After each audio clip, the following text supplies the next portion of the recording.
Shalom, berjumpa kembali di dalam program DIK, Depth Insight Growth bersama saya Pendeta Edward Taliwongso. Program ini menyajikan diskusi dan kajian mendalam mengenai tokoh, tema, ataupun narasi tertentu di dalam Alkitab. Pada kesempatan ini kita masuk kepada episode yang paling terakhir dari The Gospel Series, di mana kita menyoroti mujizat yang dilakukan oleh Yesus, tanda-tanda yang dia lakukan di dalam kitab Yohanes. Dan pada kesempatan ini judul kita adalah Terlambat 4 hari berdasarkan Yohanes 11 ayat 1 sampai 44. Yesus menerima kabar bahwa Lazarus yang dia kasihi dalam keadaan sakit parah. Gantinya langsung pergi untuk menyembuhkan. Yesus malah berlama-lama. Dan pada akhirnya ketika dia tiba, Lazarus sudah 4 hari dibaringkan di dalam kubur. Lalu kemudian dengan cara yang sangat luar biasa, dia menyatakan kemuliaannya dengan membangkitkan Lazarus. Bagaimana pelajaran ini sangat penting bagi kita untuk menegaskan identitas dari Yesus Kristus dan juga aplikasi rohani apa kira-kira yang bisa kita ambil dari peristiwa ini. Saya mengajak sahabat-sahabat di rumah untuk bergabung bersama dengan kami dan saudara-saudara yang menyaksikan tayangan ini lewat Facebook atau YouTube, disilakan untuk menuliskan komentar yang positif dan bahkan juga pikiran saudara, pendapat saudara sehubungan dengan topik yang kita angkat pada kesempatan ini. Dan untuk membahas pelajaran kita pada kesempatan ini, kami telah mengundang seorang narasumber. Narasumber kita adalah hamba Tuhan Pendeta Jensen Rompas, Magister Teologia. Telah menikah dengan Ibu Dr. Grace Wheeler, dan keluarga hamba Tuhan ini diberkati dengan 2 orang anak, yaitu Gralson Rompas dan juga Jenais Rompas. Keluarga hamba Tuhan ini berdedikasi di dalam pelayanan, telah melayani sebagai pendeta di dalam pelayanannya di Gereja Masih Advent Hari ke-7, Daerah Misi Nusa Utara. Telah melayani sejak tahun 2006, dan pada saat ini dipercayakan sebagai Field Secretary dan juga Direktur Pelayanan Kesehatan untuk Gereja Masih Advent Hari ke-7, Daerah Misi Nusa Utara. Dengan pengalaman dan juga latar belakang pendidikan dari hamba Tuhan ini, saya percaya akan sangat membantu kita untuk mempelajari topik yang sangat menarik ini. Mari kita sapa narasumber kita. Apa kabar Pendeta Jensen Rompas? Shalom. Terima kasih Pendeta, boleh bersama-sama dengan kami, boleh membantu di dalam pelayanan lewat Cornelius Media. Terima kasih Pendeta sudah bergabung bersama dengan kami. Sahabat-sahabat di rumah tetaplah bersama dengan kami, karena setelah yang satu ini kita akan kembali bersama dengan narasumber kita, Pendeta Jensen Rompas, tetap di program DIK, Depth Insight Growth.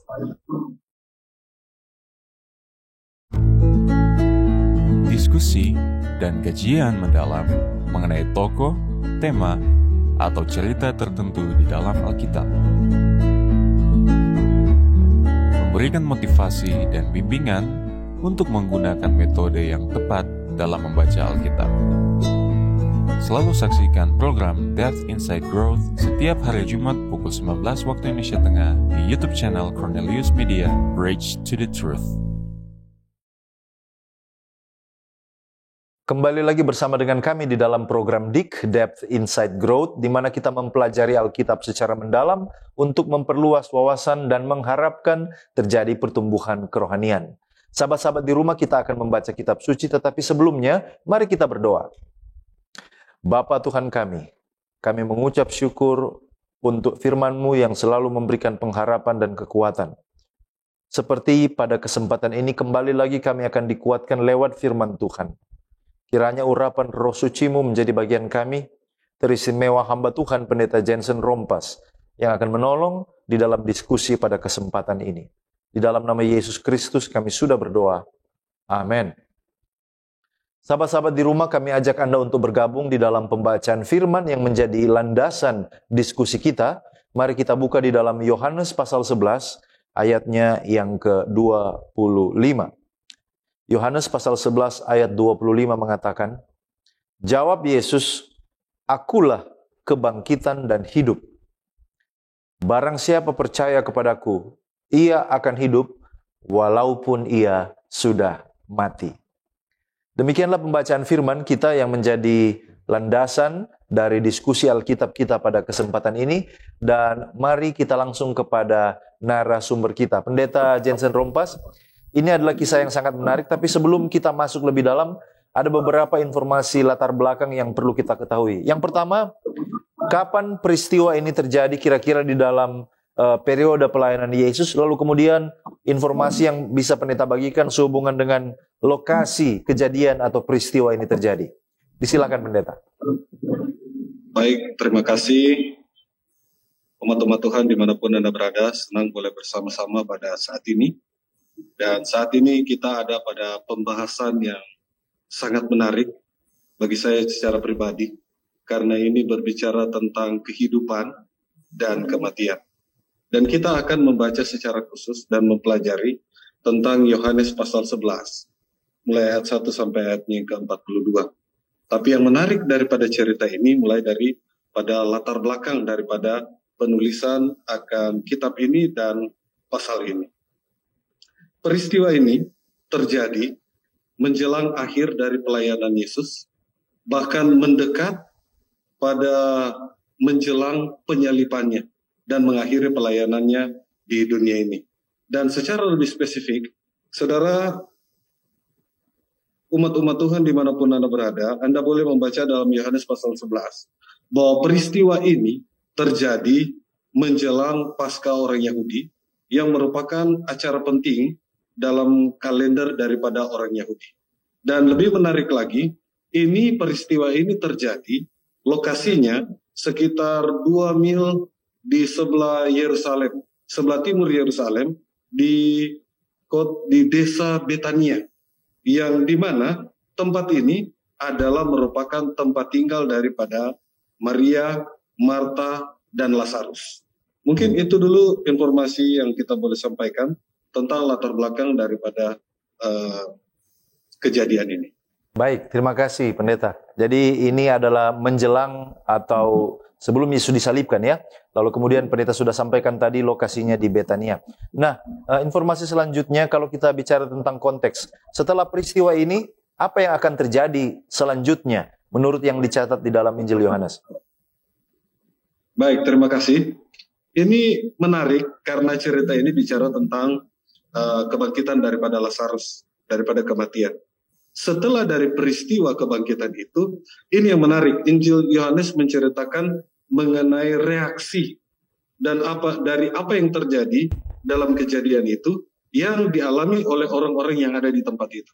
Yang menariknya adalah pemimpin-pemimpin Yahudi yang pada waktu itu melihat mujizat itu, pergi bersaksi kepada pemimpin-pemimpin atau bahkan imam-imam, orang Farisi, tentang kejadian tersebut. Dan mereka, yang menarik ini adalah mereka terobsesi untuk membunuh Yesus dan Lazarus. Alasannya karena apa? Karena dengan kejadian kebangkitan daripada Lazarus itu, banyak orang percaya kepada Yesus. Oh, baik, terima kasih pendeta. Nah, pertanyaan selanjutnya adalah sedikit informasi tentang tokoh-tokoh yang disebutkan di dalam kisah ini. Bolehkah pendeta memberitahukan tentang kakak beradik ini, yaitu Maria, Marta, Lazarus, lalu kemudian bagaimana sebenarnya hubungan mereka dengan Yesus? Menarik sekali, karena di Betania ini, yang disebutkan di sini adalah mengenai Lazarus, Maria, dan Marta. 3 kakak beradik. Dan yang menariknya Lazarus ini adalah saudara yang paling bungsu. Dari kakak beradik daripada Maria dan Marta ini, kita melihat ada satu cerita kalau kita buka Alkitab dalam Lukas pasalnya yang ke-10 ayat 38 sampai 42. Di situ mencatat mengenai hubungan erat daripada Yesus dan keluarga ini. Di mana Maria dan Marta ketika Yesus datang ke Betania, mereka selalu istilahnya kalau orang Manado bilang terus Pak di rumah Maria dan Marta. Ini menandakan keeratan hubungan daripada Maria, Marta, dan Lazarus bersama dengan Yesus. Yesus diterima di rumah Maria, Marta, dan Lazarus. Sehingga menjadikan mereka menjadi saudara, menjadi sahabat yang karib. Sehingga ketika Yesus pun dalam pelayanan ke Betania, pasti dia akan ada di rumah daripada Maria, Marta, dan Lazarus. Alkitab mencatat dalam Lukas pasal 10 ayat 38 sampai 42 yang saya boleh sebutkan tadi adalah ketika Yesus mengajar di rumah itu, dua peristiwa yang terjadi. bahwa Maria duduk di kaki Yesus untuk mendengarkan setiap firman, tetapi Marta sibuk di dapur untuk mempersiapkan sebagai ibu rumah tangga.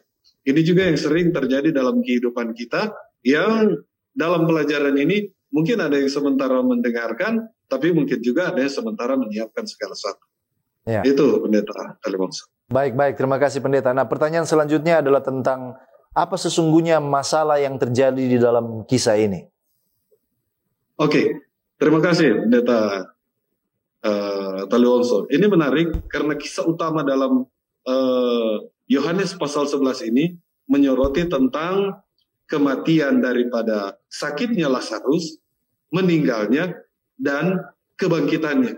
Ini yang menarik, tapi yang menarik lagi, lebih menarik bahwa Yesus datang setelah kematian daripada Lazarus 4 hari setelah dia meninggal. Dan ketika Yesus datang ke Betania dan bertemu dengan Maria dan Marta, singkatnya bahwa ini adalah kekecewaan, ungkapan kekecewaan daripada Maria dan Marta. Kenapa Tuhan datang sepertinya terlambat 4 hari?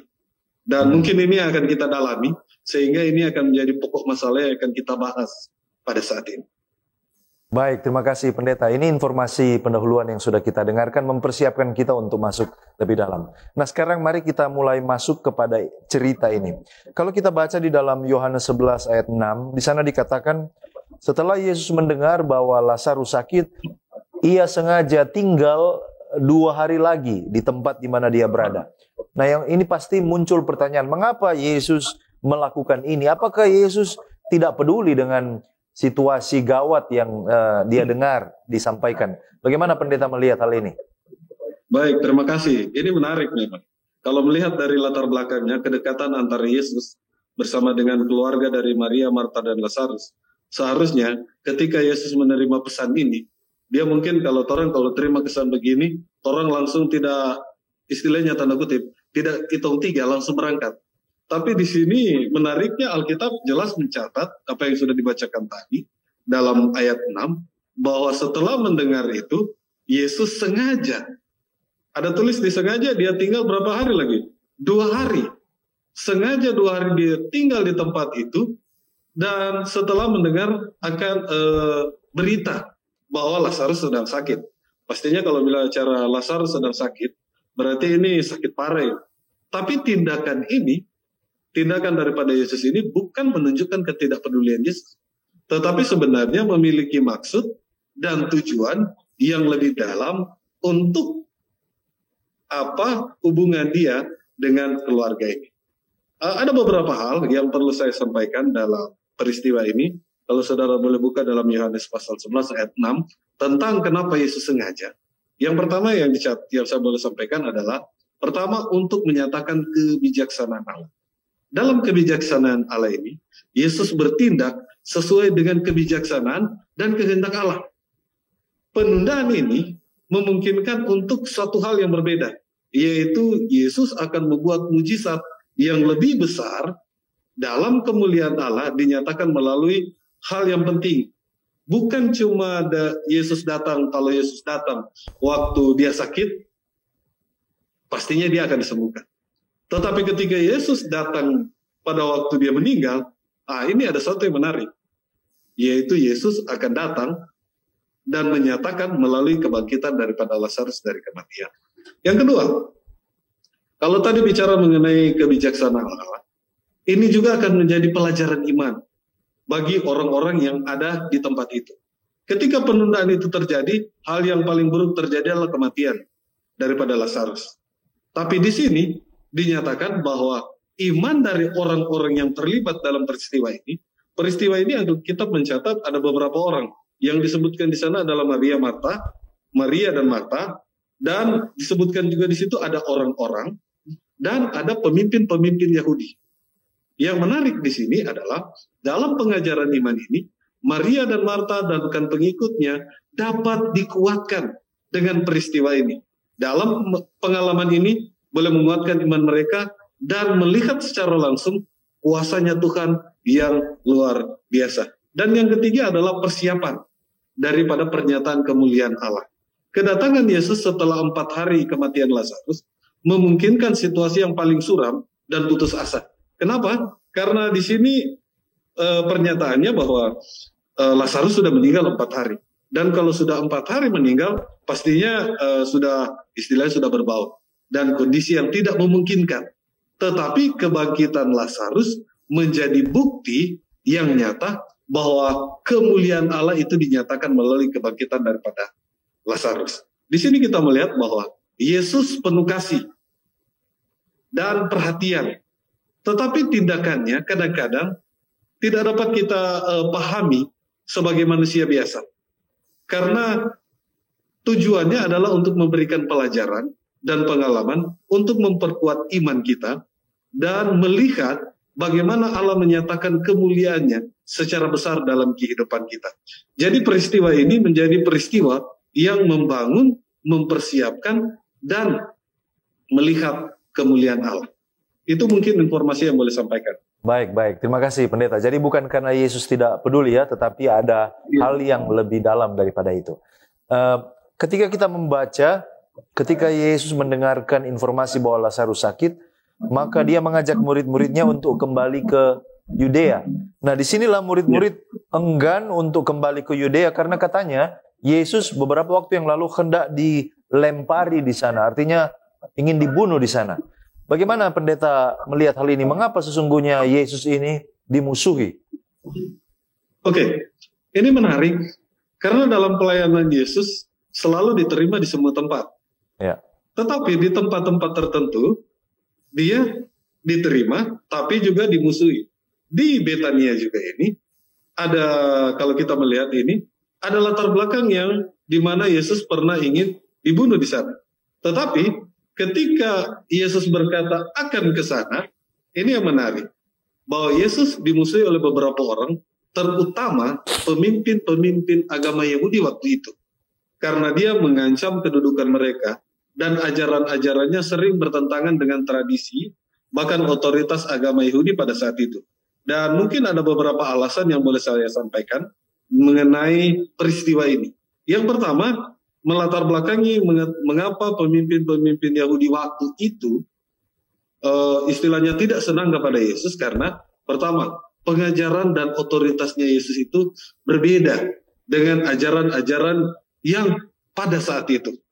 Dalam memberikan pengajarannya dan dalam menjelaskannya sangat berbeda, dan Yesus diterima pada waktu itu bahkan sampai pada saat ini. Pengajaran. Ia menyampaikan ajaran tentang ajaran kerajaan Allah yang baru pada saat itu, bahkan sampai saat ini, bahkan memperlihatkan kekuatan dan kuasanya melalui mujizat-mujizat yang dia buat. Hal ini berbeda atau secara tidak langsung menentang otoritas agama dan pemimpin-pemimpin Yahudi pada waktu itu. Yang kedua, pembebaran dosa dan kesalahan agama yang ada pada saat itu. Yesus sering mengkritik tindakan-tindakan hipokritik yang kesalahan agama yang dilakukan oleh pemimpin-pemimpin agama Yahudi. Ia menegur mereka karena kemunafikan, peraturan-peraturan, tradisi, bahkan tradisi yang lebih diutamakan dan lebih ditonjolkan tradisi-tradisi agama daripada kasih dan keadilan.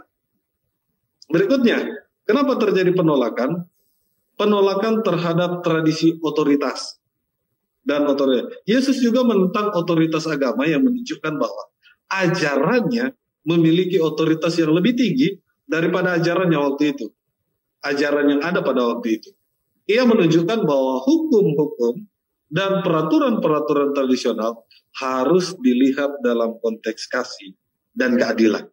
Hubungan pribadi dengan Tuhan bukan sekedar pengalaman formalitas. Ini yang menjadi menarik bahwa klaim tentang dirinya, Yesus menyatakan bahwa sebagai anak Allah, Mesias yang dijanjikan, pembawa keselamatan dunia. Klaim-klaim ini menjadi satu hal yang berbeda bagi agama Yahudi waktu itu, bahwa sebagai penghujatan yang bertentangan dengan keyakinan dan eksistensi pada saat itu. Sehingga ketika Yesus datang ke Betania, tempat di mana peristiwa ini terjadi, Yesus ditolak. Bahkan ingin dilotari dengan batu. Yang menariknya bahwa murid-murid merasa enggan kembali ke Yudea karena mereka memikirkan dua hal, yaitu keselamatan Yesus dan keselamatan mereka sendiri. Ini menunjukkan pada ketakutan mereka terhadap reaksi kekerasan yang mungkin dilakukan oleh, dalam tanda kutip, ini musuh Yesus pada waktu itu. Sehingga murid-murid tidak mau ke sana karena alasan dua, yaitu keselamatan Yesus dan keselamatan daripada murid-murid sendiri. Baik. Mungkin itu informasi yang boleh sampaikan. Ya, baik. Terima kasih Pendeta. Puji Tuhan untuk jawaban yang telah kita dengar. Dan saya yakin kita semakin bersemangat untuk masuk lebih dalam. Namun sebelum kita lanjutkan, kita akan mendengarkan pesan-pesan rohani berikut ini. Tetaplah bersama dengan kami.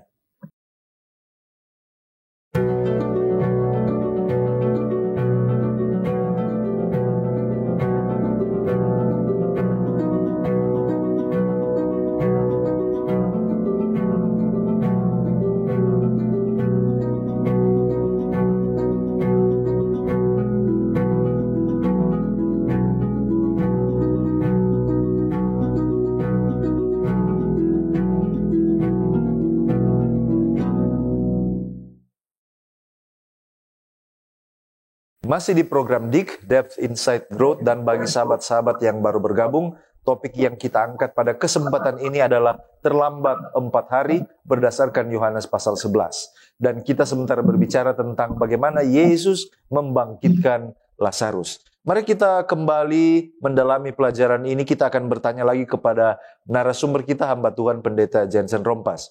Pendeta, kalau kita baca di Yohanes pasal 11 ayat 11, di sana dikatakan Yesus mengatakan bahwa Lazarus sebenarnya sedang tidur.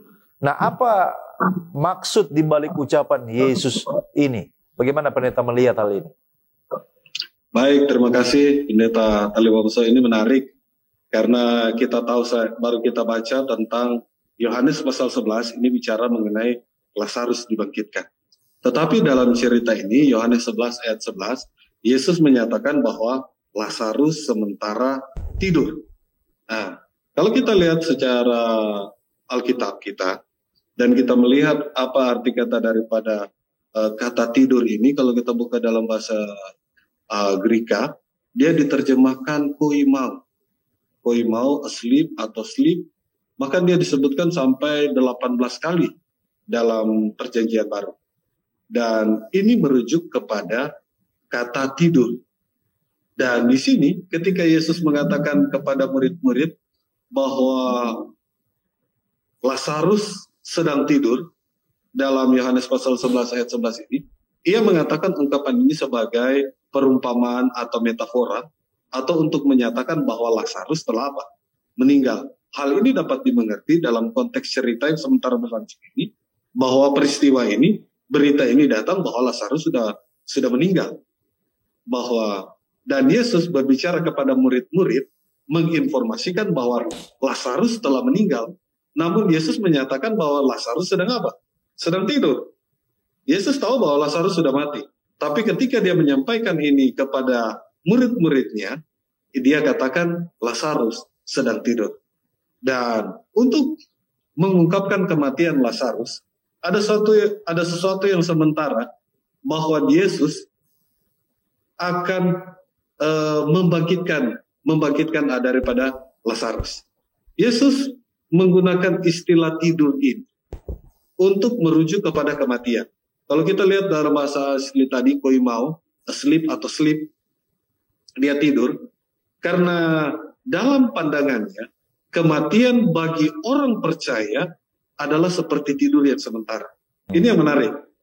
Wah, bagi Yesus, ia memiliki kuasa untuk membangkitkan Lazarus dari kematian, sama seperti membangunkan seorang yang sementara tidur. Hal ini juga merupakan persiapan bagi mujizat yang akan datang, yaitu kebangkitan Lazarus dari kematian. Yesus ingin memperlihatkan bahwa kuasanya bukan hanya terbatas pada penyembuhan orang sakit, tetapi juga mencakup pemulihan hidup orang yang sudah meninggal. Apa yang menarik daripada perkataan Yesus bahwa Lazarus sementara tidur padahal dia sudah mati adalah peristiwa bagaimana Tuhan bukan hanya menyembuhkan orang sakit, tapi Tuhan juga dapat menyembuhkan atau membangkitkan orang mati. Ya. Itu pendeta. Baik. Terima kasih pendeta, luar biasa, ternyata begitu dalam makna dari kata-kata Yesus ketika dia mengatakan Lazarus sementara tidur. Nah, poin selanjutnya yang ingin saya angkat adalah iman dari Marta ya. Oleh karena kalau kita baca di Yohanes 11 ayat 21-22, di sana Marta berkata bahwa Tuhan, sekiranya Engkau ada di sini, saudaraku pasti tidak mati. Tetapi sekarang pun aku tahu, artinya sekarang pun ketika Lazarus sudah mati, faktanya bahwa Allah akan memberikan kepadamu segala sesuatu yang engkau minta kepadanya. Apa yang bisa kita pelajari tentang iman dari seorang Marta dari kata-katanya ini? Bagaimana pendeta melihat hal ini? Baik, terima kasih pendeta. Ini menarik bahwa ini pernyataan, bahkan tindakan, bahkan sikap iman daripada apa? Marta. Ini Marta ini punya keyakinan yang kuat pada kuasa Tuhan. Marta mengungkapkan keyakinannya kepada Yesus yang ada di sana pada saat itu. Kalau saja Yesus ada pada waktu itu keyakinannya yang pertama. Bahwa kalau saja Yesus ada pada saat itu, Lazarus tidak akan mati. Lazarus pasti akan apa? Akan sembuh. Tetapi Marta masih mempercayai Allah dapat memberikan sesuatu kepada Yesus ketika dia memintanya. Dan ini merujuk kepada keyakinan Marta pada kuasa Tuhan yang tak terbatas, kemampuannya untuk melakukan mujizat. Marta percaya kepada Yesus, percaya kepada Allah, sehingga dia yakin dalam kepercayaannya pada identitas Yesus sebagai anak Allah. Marta menyebut Yesus itu sebagai Tuhan. Dalam pengakuannya ini, Marta menunjukkan bahwa kepercayaan dan pengakuan bahwa Yesus adalah Tuhan anak Allah memiliki kuasa atas kehidupan dan kematian. Luar biasa daripada keyakinan daripada Marta. Sedangkan kalau kita tahu Marta dalam cerita sebelumnya, Marta itu sibuk di mana? Sibuk di dapur. Yang mendengarkan firman Tuhan adalah Maria. Tapi iman dari Marta yang kita sementara perbincangkan ini adalah iman yang luar biasa. Dia mempunyai juga alasan yang ketiga, dia mempunyai harapan akan kebangkitan.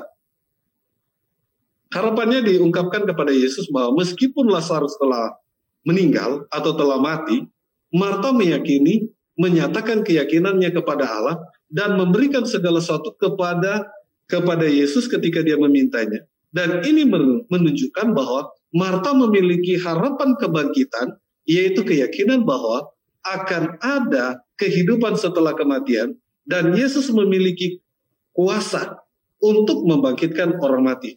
Dari pernyataan dari Marta ini, kita melihat bahwa bukan saja kita melihat, tetapi kita juga mempelajari bahwa iman yang kuat pada Tuhan melibatkan keyakinan pada kuasa, dan kuasanya yang tak terbatas. Kuasanya siapa? Kuasanya Allah, kuasanya Kristus. Kepercayaan pada identitas Yesus sebagai anak Allah dan harapan dalam janji kehidupan kekal akan kebangkitan yang diberikan olehnya kepada kita. Dan pada cerita ini adalah keyakinan daripada Marta. Itu informasi yang saya boleh sampaikan.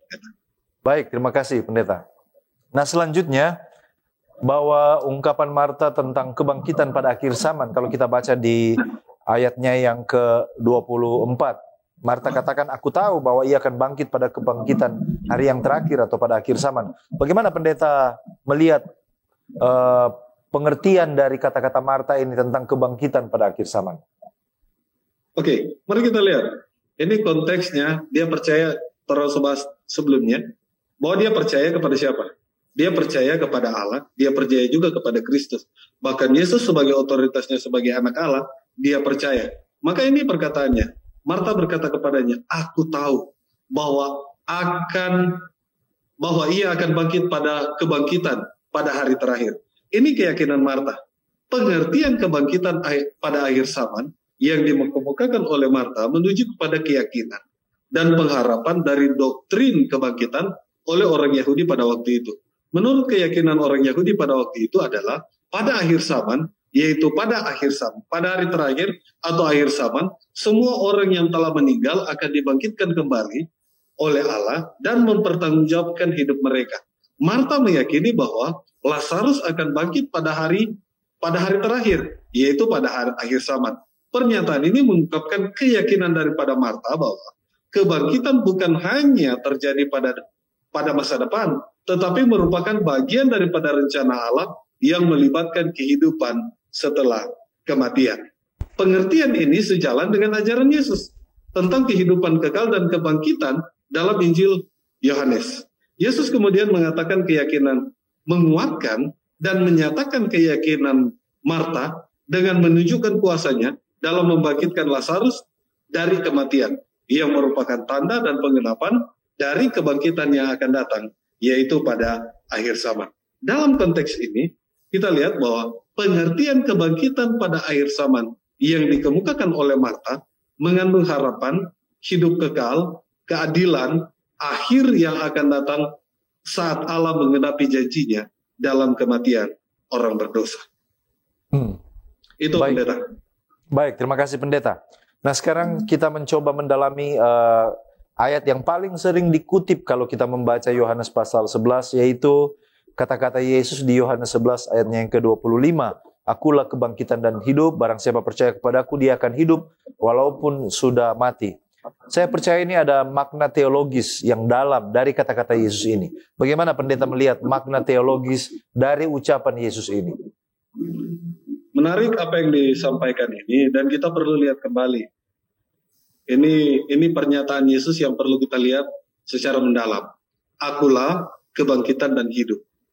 Barang siapa percaya kepadaku, ia akan hidup walaupun ia sudah mati. Kalau kita membuka Alkitab ini adalah jawaban Yesus kepada ungkapan kesedihan, pengharapan daripada Marta ketika bercakap-cakap dengan Yesus. Apa yang kita boleh pelajari dalam makna teologis daripada ayat ini, bahwa Yesus adalah sumber kebangkitan dan hidup. Ini bicara tentang kematian. Bicara tentang kematian, dalam ayat ini menyatakan bahwa Yesuslah sumber daripada, akibat dari kematian itu ada kebangkitan. Akibat dari kebangkitan itu ada kehidupan. Dan Yesus menyatakan bahwa dia sumber utama kebangkitan dan hidup. Ini adalah satu-satunya yang memiliki kuasa untuk memberikan kehidupan kekal dan mengatasi kematian. Dalam pernyataan Yesus ini, Yesus mengklaim kedudukannya sebagai Tuhan yang memiliki kuasa untuk membangkitkan orang mati dan memberikan kehidupan yang abadi. Yang kedua, pengaruh kehidupan dalam iman Yesus. Pengaruh akibat daripada kebangkitan ini. Yesus menegaskan bahwa siapapun yang percaya kepadanya, kita boleh garis bawah ini, siapapun yang percaya kepadanya akan hidup walaupun ia sudah mati. Siapa yang percaya kepada Yesus, walaupun ia sudah mati, ia akan apa? Ia akan hidup. Ini menunjukkan bahwa pentingnya iman dalam Yesus sebagai jalan menuju kepada kehidupan kekal. Saya ulang, ini menunjukkan pentingnya iman. Iman dalam Yesus sebagai jalan untuk menerima kehidupan kekal. Iman kepadanya adalah kunci untuk memperoleh hidup yang abadi dan melewati kematian menuju kepada kebangkitan. Yang ketiga, harapan akan hidup kekal. Ucapan ini menawarkan harapan yang besar bagi Marta waktu itu dan kita, umat Tuhan yang ada pada saat ini atau orang Kristen. Yesus menjanjikan kehidupan yang tak terbatas bagi mereka yang percaya kepadanya. Percaya kepada Tuhan, Yesus tawarkan kehidupan. Ini mengajarkan bahwa kehidupan tidak berakhir dengan kematian fisik, melainkan ada kehidupan kekal yang menanti setelah kehidupan ini. Makna teologis dari ungkapan Yesus ini menggarisbawahi kekuasaannya sebagai sumber kebangkitan dan hidup. Ini menawarkan harapan akan kehidupan kekal bagi mereka yang percaya dan menegaskan pentingnya iman. Pentingnya iman dalam Yesus sebagai jalan menuju kehidupan abadi. Dan ucapan ini menunjukkan bahwa Yesus adalah sumber sejati daripada kehidupan dan memberikan dasar bagi keyakinan Kristen dan kebangkitan dan kehidupan kekal. Ini mengapa Alkitab mencatat dalam ayat 25, Yesus jawab Yesus, akulah kebangkitan dan hidup. Barang siapa percaya kepadaku, ia akan hidup walaupun ia sudah mati. Itu informasinya, Pendeta.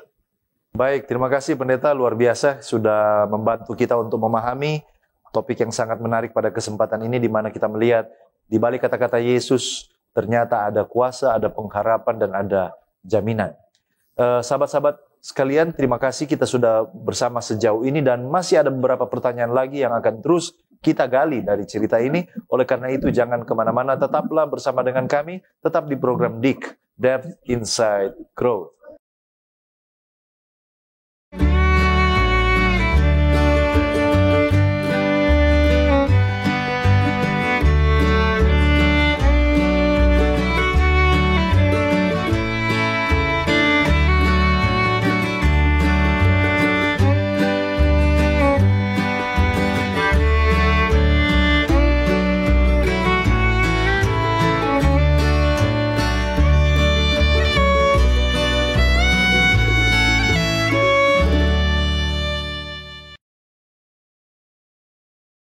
Masih di program DIG, Depth Inside Growth, dan kita sekarang akan terus melihat dari kisah yang sangat menarik di dalam Yohanes pasal 11. Nah, Pendeta, kita langsung kepada hamba Tuhan Pendeta Jensen Rompas. Semua tanda-tanda yang dicatat oleh Yohanes, kurang lebih ada 7 tanda yang sudah kita pelajari, kurang lebih 2 bulan ini, semua menunjukkan atau menyatakan sesuatu tentang identitas Yesus. Nah, khusus dari kisah ini, apa yang dapat kita pelajari tentang identitas keilahian Yesus? Bagaimana Pendeta melihat hal ini? Oke, terima kasih Pendeta. Menarik ini karena ini merujuk kepada kisah tentang kebangkitan daripada Lazarus dalam Yohanes pasal 11. Ini dapat merujuk kepada identitas keilahian Yesus.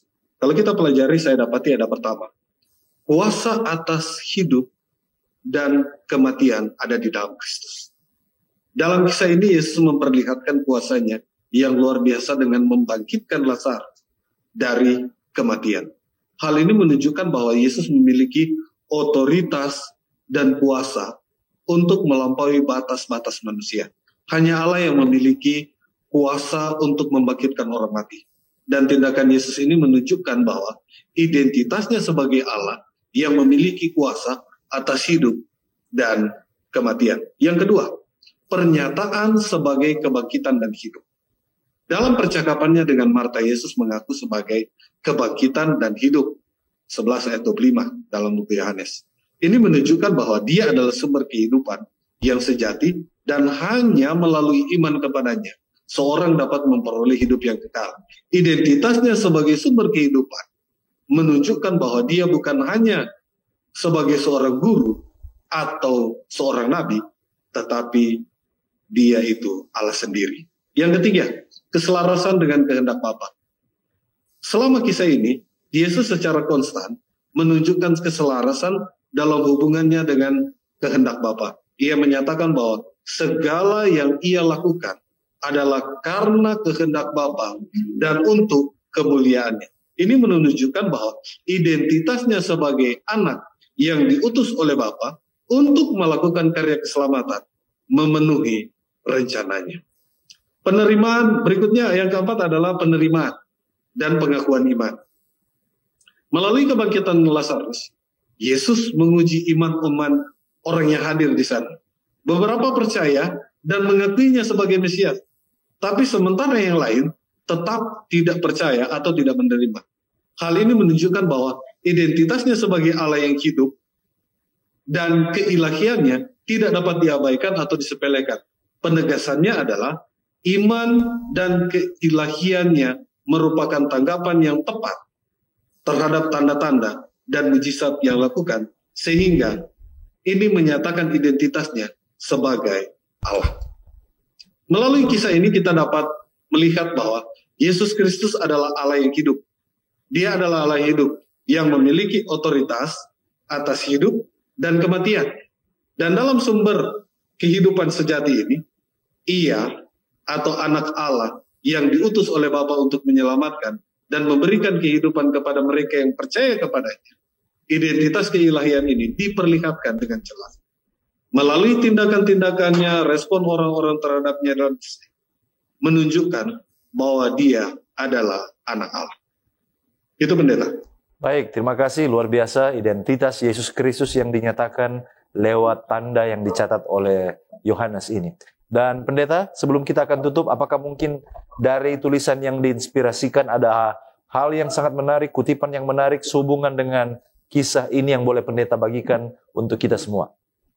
Oke, terima kasih pendeta. Ini ada yang saya boleh sampaikan mengenai bukti-bukti yang luar biasa yang diberikan kepada para imam mengenai keilahian Kristus. Tetapi mereka tetap menetapkan hati mereka untuk menolak semua terang dan mereka menutup ruang-ruang pikiran mereka sehingga terang itu tidak dapat diterima. Menariknya bahwa penghormatan yang diberikan kepada Yesus membuat ahli Taurat dan orang Farisi jengkel. Mereka berunding untuk membunuh Lazarus karena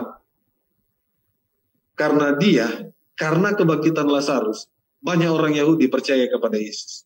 Dalam Yohanes pasal 12 ayat 11, kesaksian Lazarus begitu jelas dan meyakinkan sehingga para imam tidak dapat menolak argumennya. Oleh karena itu, mereka menyusun rencana untuk membunuh Lazarus.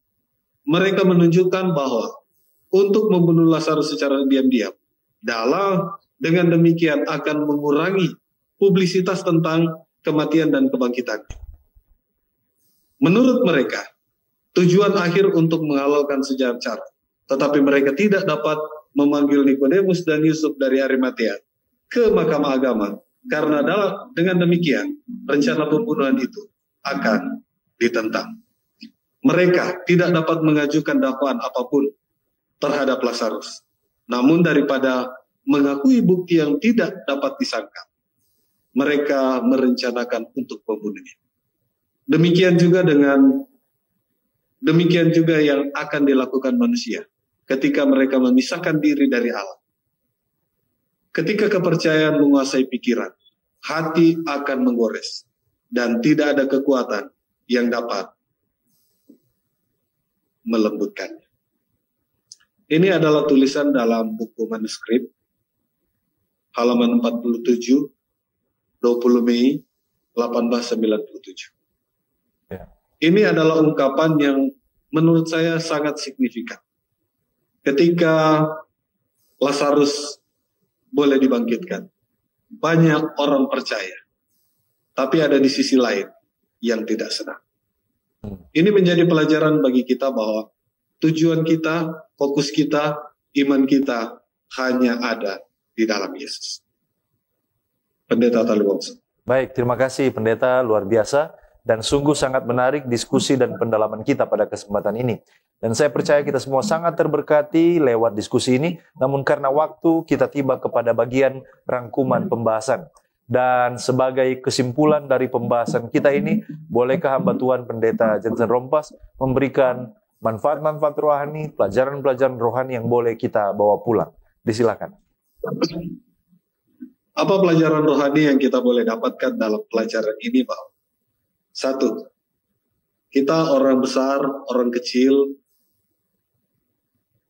orang hamba atau merdeka, kita hanya memerlukan Yesus. Dan hanya Yesus. Yang kedua, ketika kita percaya kepada Yesus, sekalipun ada kematian, akan ada kebangkitan pada waktu kedatangan Tuhan yang kedua kali. Yang ketiga, dalam 2 Petrus pasal 3 ayat 9 firman Tuhan berkata, Tuhan tidak lalai menepati janjinya, sekalipun ada orang yang menganggapnya sebagai kelalaian. Tetapi ia sadar terhadap kamu, karena ia menghendaki supaya jangan ada yang binasa, melainkan semua orang boleh berbalik dan bertobat. Tuhan tidak pernah terlambat. Dalam pembahasan kita, Yesus sepertinya terlambat 4 hari. Tapi apa yang terjadi di balik keterlambatan ini? Kuasa Allah dinyatakan melalui kebangkitan daripada Lazarus. Tetapi di balik daripada semua itu, banyak orang yang percaya kepada Yesus melalui kebangkitan daripada Lazarus yang merujuk kepada identitas daripada Yesus sendiri sebagai Allah. Terakhir, seperti jawab Yesus kepada Marta, "Akulah kebangkitan dan hidup. Barang siapa percaya kepadaku, ia akan hidup walaupun ia sudah mati." Mari kita datang kepada Yesus. Adalah doa dan harapan saya. Amin. Terima kasih pendeta. Bolehkah pendeta berdoa untuk menutup diskusi kita dan juga mendoakan sahabat-sahabat di rumah yang menyaksikan program ini? Disilakan. Kita berdoa. Maha besar Tuhan Allah Bapa kami di sorga, Bapa yang begitu mengasihi kami. Kami bersyukur saat ini karena Engkau telah memberkati kami melalui pelajaran yang begitu indah, melalui peristiwa yang dibuat Yesus, yaitu kebangkitan Lazarus. Tuhan, ini menjadi pelajaran bagi kami ketika kami boleh percaya kepada Tuhan. Percaya di dalam Tuhan, tinggal di dalam Tuhan. Kami percaya akan ada kebangkitan di balik daripada kematian. Mendoakan umat-umat Tuhan dimanapun berada pada saat ini, dalam pergumulan kehidupan, dalam tujuan kehidupan, kiranya Engkau memimpin, memberkati, menjaga, bahkan melindungi. Bahkan mungkin ada yang dalam keadaan kurang sehat ataupun sakit, di rumah ataupun di rumah sakit, jamahan Tuhan yang akan menyembuhkan. Tuhan, kami berdoa khusus untuk Cornelius Media dalam penyiaran ini.